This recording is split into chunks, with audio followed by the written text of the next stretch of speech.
Sungguh kami mengucap syukur ya Aba ya Bapa. Engkau yang sudah memanggil dan memilih kami. Sehingga kami boleh ada sebagaimana kami ada hari ini. Terima kasih ya Aba ya Bapa untuk kesempatan yang istimewa yang Tuhan anugerahkan kepada kami. Sehingga kami hari ini boleh ada di dalam hadirat Tuhan. Mari kita berdoa bersama-sama. Ulangi seperti apa yang saya ucapkan. Bapa kami yang ada di dalam surga,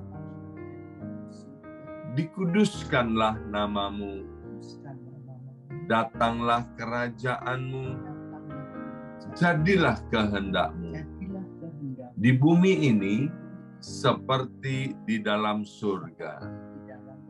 Bapa yang baik, berikanlah kami pada hari ini rezeki yang menjadi bagian kami secukupnya, cukup untuk memberikan pinjaman kepada banyak bangsa, sedangkan kami sendiri tidak punya pinjaman, cukup untuk menjadi saksi Tuhan, mulai dari Yerusalem, Yudea, Samaria, sampai ke ujung-ujung bumi.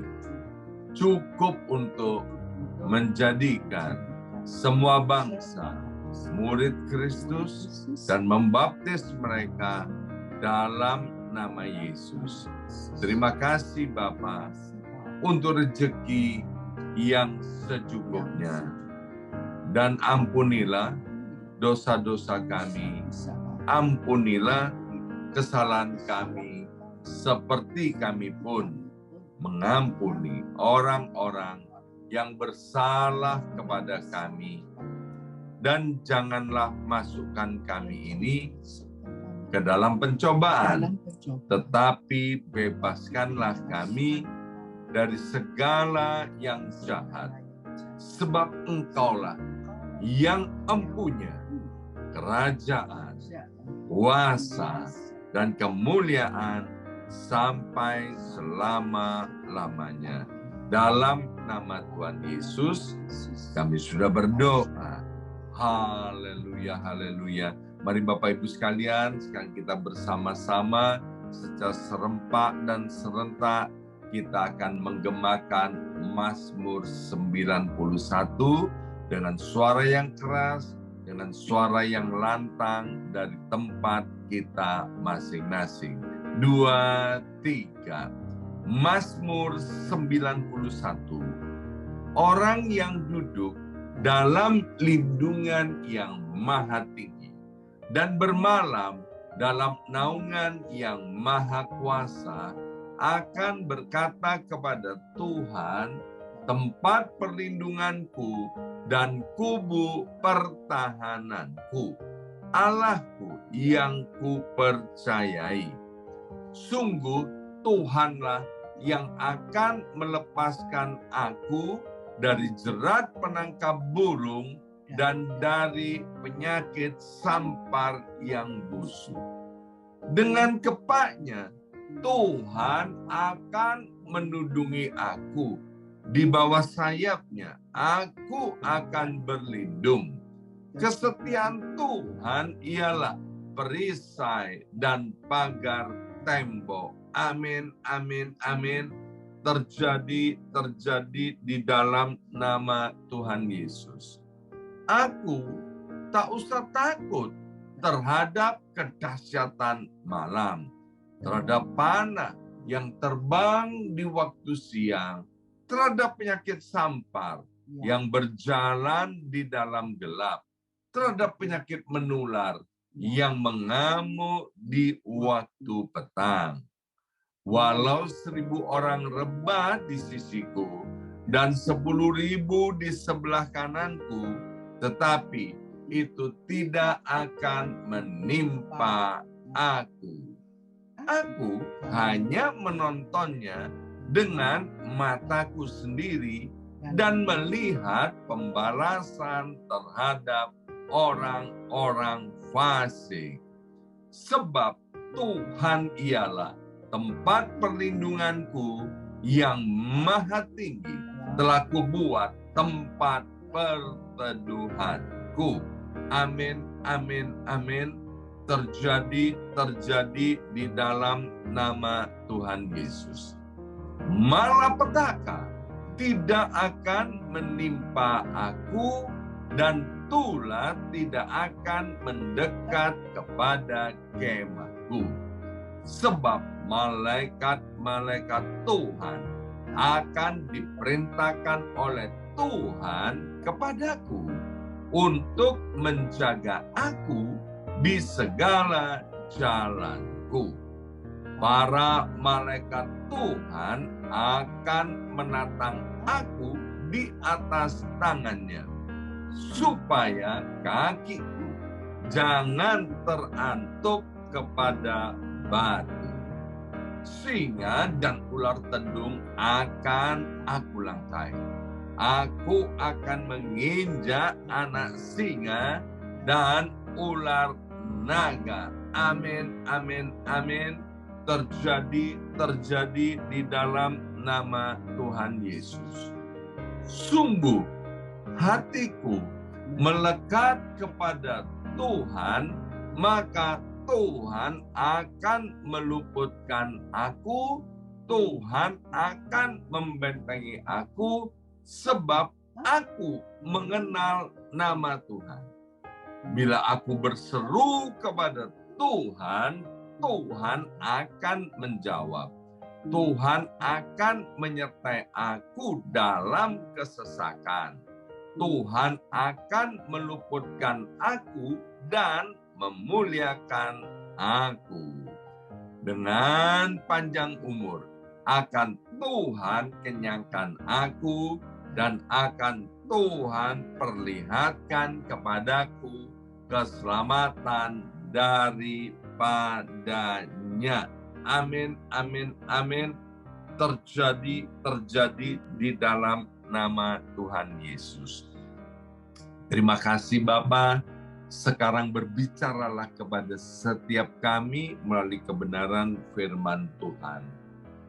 Urapi anak-anak-Mu ini semua dengan kuasa daripada Roh Kudus, anugerah dengan hikmat dan pewahyuan daripada sorga, sehingga mata hati kami boleh menjadi terang, dan firman-Mu itu menjadi pelita buat kaki kami, dan terang buat jalan hidup kami. Dalam nama Tuhan Yesus, yang siap mendengarkan firman Tuhan, angkat jempolnya ke depan dan katakan amin 3 kali. Amin, amin, amin. Salam revival, salam kebangkitan. Semangat pagi. Ya, semuanya semangat pagi. Apa kabarnya Bapak Ibu sekalian, anak-anak Tuhan yang luar biasa dan istimewa ya. Baik Bapak Ibu sekalian, hari ini Sabtu 15 April tahun 2023. Nah, renungan kita masih diambil dari kitab Amsal pasal yang ke-20 ya. Sekarang kita akan baca ayat yang ke-9 dari Amsal pasal yang ke-20 ya. Demikian bunyi firman Tuhan, siapakah dapat berkata, aku telah membersihkan hatiku, aku tahir daripada dosaku. Nah, Bapak Ibu sekalian, kita tahu bahwa Alkitab berkata begini, di dalam Perjanjian Baru, kalau kita datang kepada Tuhan, kita mengakui dosa dan kesalahan kita, maka dosa-dosa dan kesalahan kita yang kita akui di hadapan Tuhan, maka itu akan diampuni oleh Tuhan. Tetapi yang membuat kita ini jengkel, Bapak Ibu sekalian, yaitu setelah kita minta ampun untuk dosa-dosa kita diampuni, pada saat yang sama, kemudian pikiran ini akan membawa kita untuk berbuat dosa lagi. Ya, seseorang berkata, kita tidak bisa melarang burung terbang di atas kepala kita, tetapi yang kita bisa lakukan adalah ketika burung itu hinggap di kepala kita bisa mengusirnya. Sebab kalau tidak mengusirnya, maka burung itu akan bersarang, bertelur di atas kepala kita. Demikian juga di dunia ini ada banyak pikiran-pikiran yang mempengaruhi hidup kita, dan pikiran itu juga ada yang membawa kita untuk berbuat dosa. Dosa itu semua dimulai dari pikiran timbul keinginan, dari keinginan kemudian timbul perbuatan. Nah, kabar baiknya buat setiap kita yang hidup di dalam Kristus Yesus Tuhan, bahwa Allah Roh Kudus itu sudah dicurahkan 2000 tahun yang lalu untuk menolong kita semua ini. Sehingga dengan pertolongan daripada Tuhan, kita bisa mengalahkan pikiran-pikiran yang mau menyeret kita ke dalam dosa. Maka itu di dalam doa Bapa kami yang ada di dalam sorga, itu doa harus dilakukan setiap hari. Karena di dalam bagian doa Bapa kami yang ada di dalam sorga, ada dikatakan, berikanlah kami pada hari ini rezeki yang menjadi bagian kami secukupnya pada hari ini. Bukan pada minggu ini, bukan pada bulan ini. Nah, artinya setiap hari kita harus menghadap kepada Tuhan, dan setiap hari juga di dalam doa Bapa kami itu dikatakan ampunilah dosa kami atau ampunilah kesalahan kami. Jadi kita harus memeriksa hati kita setiap hari, bahkan setiap saat. Kalau ada dosa-dosa yang ada di hadapan Tuhan harus segera dibereskan agar dosa itu tidak bersemi dan kemudian membawa kita kepada hal-hal yang menyakiti hati Tuhan, ya. Tidak seorang pun yang bisa membersihkan hatinya sendiri, tidak ada seorang pun yang bisa mentahirkan dosanya sendiri kecuali Kristus Yesus Tuhan. Dan 2000 tahun yang lalu Yesus sudah mati di atas kayu salib. Kita telah ditebus dari milik dosa menjadi milik Tuhan untuk selama-lamanya. Darah Yesus itu lebih daripada cukup untuk mengampuni dosa dan kesalahan kita. Maka itu kabar baiknya buat setiap kita. Mungkin ada di antara kita yang sedang berbuat dosa atau merasa bahwa dosa kita terlalu besar. Percayalah Bapak Ibu sekalian, darah Yesus itu jauh lebih besar daripada semua dosa yang kita lakukan, ya. Jadi sekali lagi, tidak ada seorang pun yang bisa membersihkan hatinya, tidak ada seorang pun yang bisa membebaskan dirinya dari dosa kecuali Kristus Yesus Tuhan dengan pengampunannya oleh kuasa darah Yesus. Itu yang pertama kita pelajari hari ini dari kitab Amsal pasal 20. Kemudian ayat yang ke-10 dari Amsal pasal 20 berkata begini, dua macam batu timbangan, dua macam takaran. Kedua-duanya adalah kekejian bagi Tuhan. Dalam pasal yang sama, ayat yang ke-10 diulang lagi. Di ayat yang ke-23 dikatakan, dua macam batu timbangan adalah kekejian bagi Tuhan, dan neraca serong itu tidak baik. Ya, ayat ini berbicara salah satunya tentang standar ganda atau double standard. Saya pernah ketemu dengan seorang pria, ya, dan pria ini punya teman banyak sekali. Kalau kita tanya nih kepada teman-teman prianya, maka teman-temannya akan berkata bahwa bapak ini adalah bapak yang paling baik di atas muka bumi ini. Ya memang baik bapak itu, ya. Baik, murah hati, suka menolong, suka memberi. Tetapi istrinya Bapak Ibu sekalian itu sering kali menangis di rumahnya, ya. Mengapa? Karena bapak ini kalau di rumahnya, aduh ampun-ampun Bapak Ibu sekalian, jahatnya itu luar biasa. Sampai yang namanya setan itu minder setengah mati. Setan bilang gini, wih aku ini udah jahat, tapi bapak ini lebih jahat daripadaku. Ya kan? Di luar dia baik, tapi di rumah itu tidak baik. Nah ini namanya standar ganda. Tidak boleh kita sebagai orang Kristen itu seperti itu. Kapan saja, di mana saja, kita ini harus menampilkan Kristus dari hidup kita. Bukankah Alkitab berkata, bangkitlah dan menjadi teranglah.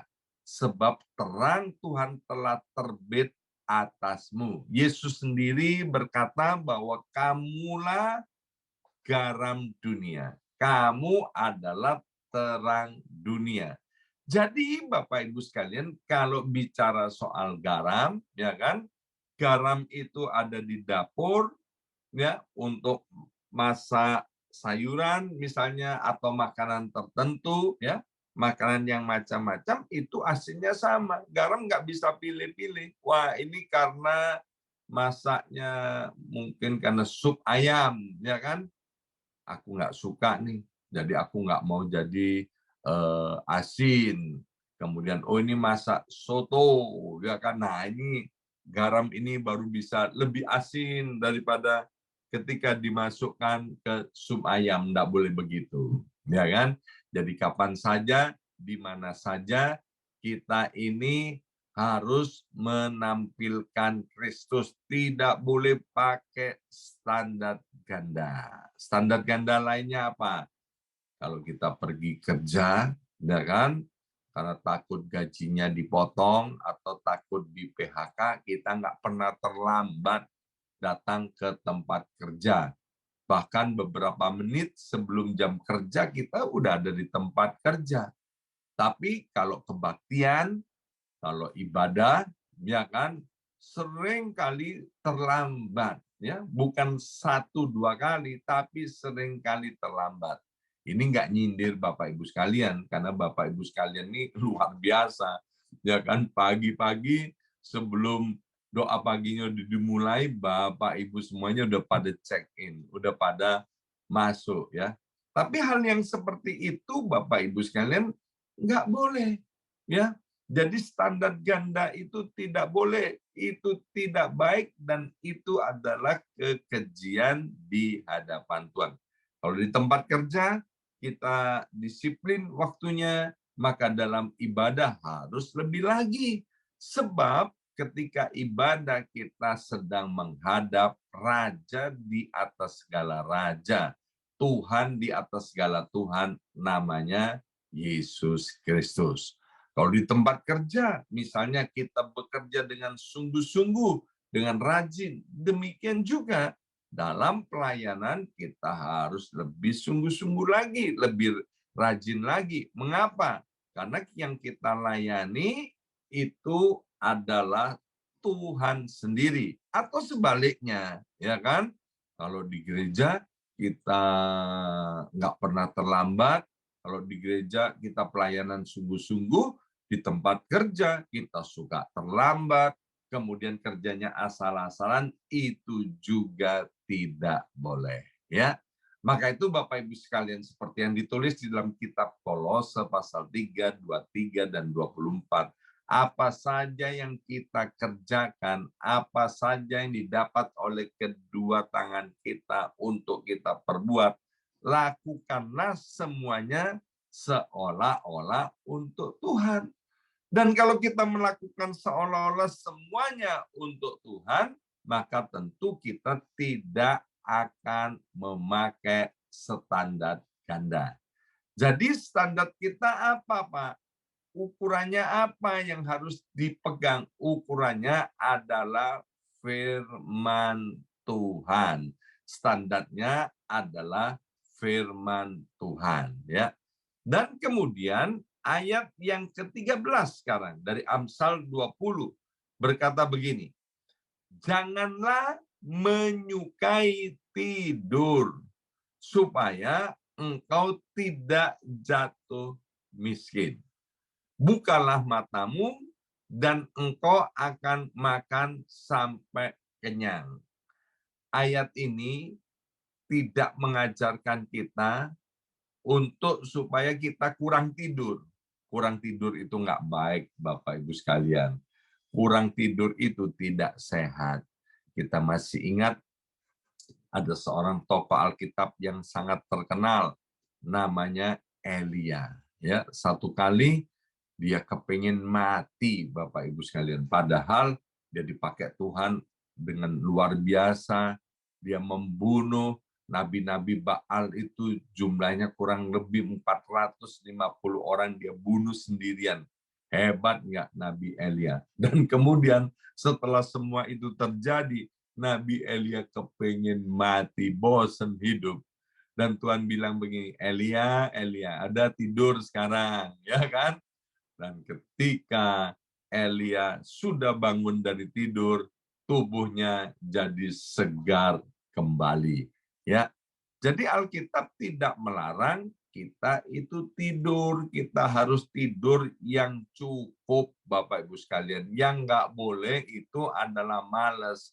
Sukanya tidur terus nggak mau kerja, itu yang nggak boleh. Ya, kita harus tidur yang cukup. Bahkan beberapa ahli mengajarkan kepada kita agar supaya kita ini tidur pada jam yang sama dan kemudian bangun pada jam yang sama.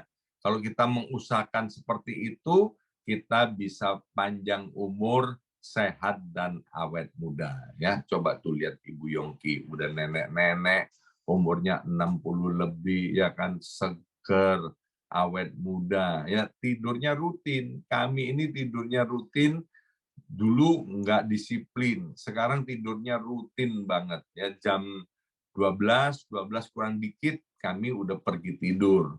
Dan kemudian jam 4:45 disiplin untuk bangun. Jadi ini kemudian alarm tubuhnya sudah terbiasa sehingga menjadikan tubuh ini sehat ya, kecuali ada peristiwa-peristiwa hal-hal istimewa yang lainnya nggak apa-apa, tapi tidurlah dengan teratur. Nah, yang tidak boleh yaitu ketika kita ini menyalahgunakan tidur itu untuk males-malesan ya. Alkitab nggak suka dengan orang yang males, Tuhan nggak suka. Kata Alkitab, orang yang males itu adalah hamba yang jahat, hamba yang tidak setia. Jadi kita harus jadi orang yang rajin, ya, dan orang yang memuliakan nama Tuhan. Istirahatlah dengan cukup, sebab ketika kita bisa tidur, itu adalah anugerah Tuhan. Bapak Ibu tahu nggak, di Amerika Serikat penjualan obat tidur itu luar biasa banyaknya, ya berapa puluh juta itu setiap hari orang Amerika mengkonsumsi obat tidur. Kenapa? Karena nggak bisa tidur, depresi, stres. Jadi kalau kita bisa tidur, itu adalah anugerah Tuhan. Tapi tidurlah yang cukup, kemudian bekerjalah, melayani Tuhan, berdoalah, cari Tuhan seperti hari ini. Maka hidup kita itu sesuai dengan kehendak dan rencana Tuhan. Dan yang terakhir, dari Amsal pasal 20, yaitu ayat yang ke-22. Janganlah engkau berkata, aku akan membalas kejahatan. Nantikanlah Tuhan, ia akan menyelamatkan engkau. Bapak Ibu sekalian, kita nggak bisa jaga hatinya orang, kita nggak bisa jaga mulutnya orang, kita nggak bisa jaga tingkah lakunya orang. Saya suka dengan pepatah Indonesia, ada ubi, ada talas, ada budi, ada balas. Ya, ada pepatah Indonesia lainnya lagi berkata, air susu dibalas dengan air tuba. kebaikan dibalas dengan kejahatan. Ini khusus nih buat setiap kita. Kalau ada orang berbuat jahat kepada kita, please jangan balas kejahatan dengan kejahatan. Biarlah orang yang tidak tahu balas budi, orang yang membalas kebaikan kita dengan kejahatan itu serahkan aja kepada Tuhan. Itu urusannya Tuhan. Yang penting kita bisa jaga hati kita jaga mulut kita jaga pikiran kita. Terus lakukan yang baik. Dan Alkitab berkata, nantikanlah Tuhan. Ia pasti menolong dan menyelamatkan kita. Ingat, Tuhan itu Allah yang maha hadir, Tuhan itu Allah yang maha tahu, Dia adalah Allah yang maha kuasa. Ketika kita diperlakukan dengan tidak baik, ketika kita diperlakukan dengan tidak adil, Bapak Ibu sekalian, izinkan Tuhanlah yang membela kita. Bagian kita apa? Bagian kita tetap berbuat baik. Sebab Alkitab berkata begini, kalau kita tidak menjadi lelah, maka apa yang kita tabur pasti kita tuai. Maka itu please jangan tabur yang jahat. Kalau kita menabur yang jahat, kita pasti menuai yang jahat. Jadi kalau ada orang yang jahat kepada kita, kemudian kita balas dengan kejahatan, artinya kita sedang menabur kejahatan. Tapi kalau ada orang berbuat jahat kepada kita, kita membalas mereka dengan kebaikan, artinya kita sedang menabur kebaikan, sehingga waktunya akan tiba, kita pasti menuai kebaikan. Ya, kita sudah belajar 4 hal hari ini dari Amsal pasal yang ke-20. Yang pertama, kita harus bertobat setiap waktu. Dan Tuhan Yesus melalui kuasa Roh Kudus yang akan menolong kita bebas daripada dosa. Yang kedua, jangan kita memakai standar ganda dalam kehidupan ini. Pakailah satu standar, yaitu Alkitab dan kebenaran. Yang ketiga, Tuhan ajarkan kepada kita untuk kita boleh tidur, istirahat yang cukup. Dan yang keempat, taburlah yang baik. Kita pasti akan menuai apa yang kita tabur. Amin. Mari kita berdoa. Materaikan siap benih kebenaran firman Tuhan ini, ya Abba, ya Bapa. Kami tahu kami ini adalah anak-anak-Mu yang Kau cintai dan kasihi. Kami mau menjadi orang-orang yang berbahagia karena kami mendengarkan firman Tuhan dan melakukannya dalam kehidupan sehari-hari. Roh Kudus, Kau yang menolong kami, Kau yang terus memimpin kehidupan setiap kami anak-anak-Mu. Dalam nama Yesus kami sudah berdoa. Haleluya.